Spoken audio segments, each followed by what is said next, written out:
All right, let's go to some of your phone calls here. Let's talk to Ted in Texas. Ted, you're on the air with Mike Rivero. Go ahead. Hello, Mike and Alex. Are we specifically talking about the events in the Middle East? You can talk about whatever you want. Go ahead. Okay, I've been working on this story. It's a local story for Austin. Basically, the headline is Austin welcomes Formula One, ignores own climate protection plan. Oh, yeah, they want citizens to pay $25 million for this stupid racetrack that'll lose money, but it'll line the pockets of local, the local establishment. Look, the environmental movement is only about stealing property. The SOS, I'm going to put you on hold till after Mike's gone, and then we can come back and talk about this. You know, the cover of the Chronicle is, locals team up with the EPA to fight the death of the earth. The local environmental movement in Austin is about stealing farms and ranches, and they literally then build hotels on whatever they steal. They are a group of vicious criminals. Mike Rivero, a quick comment on Al Gore's wife is leaving him after 40 years. Do you think it's because he's been so politically destroyed by ClimateGate? I don't know. Maybe it was just a fit of good taste. Or maybe he's picking up too many pickup basketball games with Obama. It could very well be. You know, reportedly what's going on at those. Let's talk to Eddie in New Hampshire. Eddie, you're on the air. Go ahead. Hi, Alex. Hi, Mike. You already covered much of what my question was to be about, but I just wanted to know, why provoke Turkey? Why in the world would they want to provoke Turkey, a country that's just on the sidelines? Is it to accelerate the process? That's a good question. No, I mean, this is bold. Israel openly, and Turkey saying this could cause war, and they're going to send ships in. And then if Israel attacks those Turkish ships, how are they going to spin that? Mike Rivero. Well, a couple of things to keep in mind. Even though Turkey is nominally an Israeli ally, about a year ago, the Mossad was caught as part of a plot to assassinate Erdogan, Turkey's leader. And a little piece of irony that people have not picked up on too much yet. As of this morning, the chairmanship of the United Nations Security Council has passed to Turkey. So now Turkey gets to set the agenda in the Security Council. And I think payback is not going to be very pleasant for Israel at this point. I don't know what Israel was thinking. I think that they had this idea that absent the live video feed that got out from the fleet, that they were probably going to stage something to make it look like the Free Gaza movement really was running weapons into Hamas or something that would silence world criticism, but they didn't get to pull that part of it off. And, certainly right now, Israel is not allowing the media to talk to any of the prisoners taken from the ship. They're only being allowed very, very brief connections with their lawyers. Well, I'll say this. You're going to see more and more, and police departments are actually buying these, jamming of broadband when they run an operation, because the power that you can have an iPhone and have it streamed to a remote location and that the police can't confiscate your videotape, that is devastating corrupt governments everywhere. I've seen 3 new videos today of police attacking and brutalizing camera people in the U.S., but they had remote feeds so the cops don't get it. So, I mean, they're still in the old game of being able to beat you up and take your video camera. That isn't working anymore. People just go to live feed. And the other thing, of course, is I think both you and I have a sponsor that makes the little DigiPen and Digi glasses with the camcorders built inside. Yeah. People are starting to use those. The police don't even know they're there. And that's why they're trying to pass laws all over the country and the world, making it illegal to film government. It's going to film you, it's going to surveil you, but you don't film government, your God, your king, your Lord. Anything else you want to add, Eddie? Yeah, I just wanted to know, is there anything that Israel can do or will do where we just won't back them up?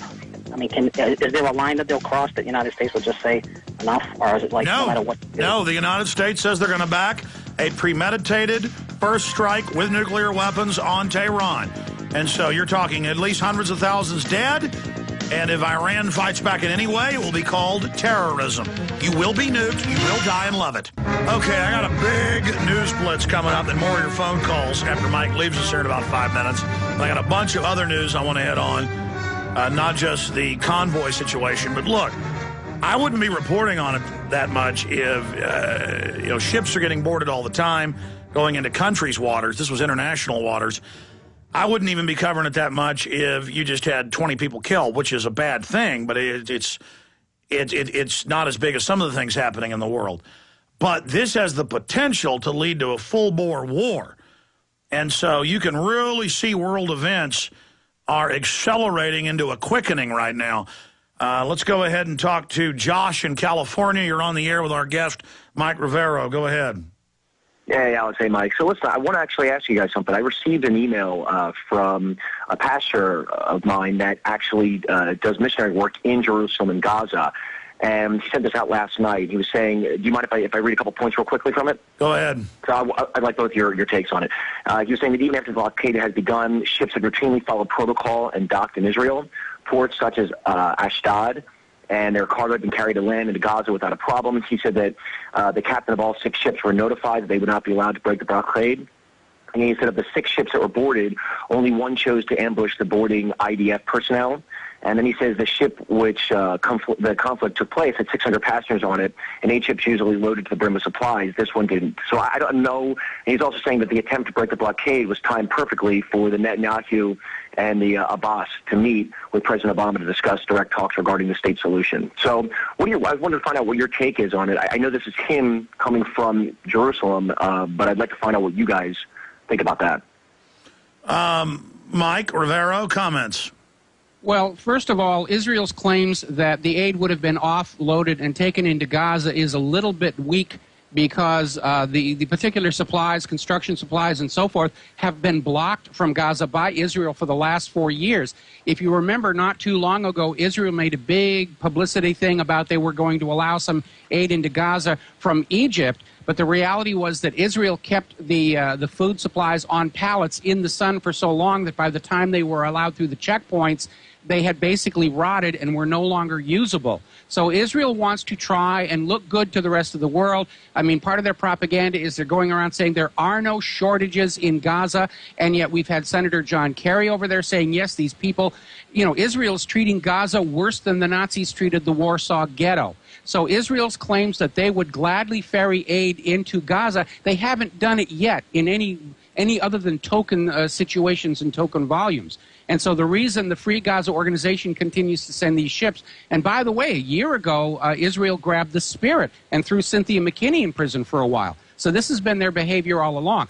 Any claims that Israel was willing to take the donated aid and get it to the people of Gaza, it generally doesn't work. What Israel will do is give it to the Palestinian Authority, who will then go out and basically do whatever they want with it. But it never reaches the people of Gaza. Well, you notice Gaza's run by Hamas, and Israel admits they set up Hamas as a counterbalance to Hezbollah. Just as they set up the Palestinian Authority to be a counterbalance to Hamas. It's the same game over and over and over again. Israel will put somebody into power in Gaza, and if they get too powerful, then Israel funds the opposition. When they rise to power, Israel creates a new opposition. And so whoever they set up one day is later a terrorist. Exactly. Well, it's the great game. It's very similar to the system the British used to maintain control of their sprawling empire. It's just that I just hope this can be diffused, but it's clear that Israel doesn't want it diffused because they believe they're going to win wars if they can precipitate a wider war. But I know the Lebanon experience of 3 years ago did not show that. Well, Israel thinks that we want to get the American. Mike, I tell you what, stay there. Your mic was cutting out again. I think with your Skype, whenever we're sending you audio of music, it cuts you out. So let me have you finish on the other side. Okay, we'll be right back. Stay with us.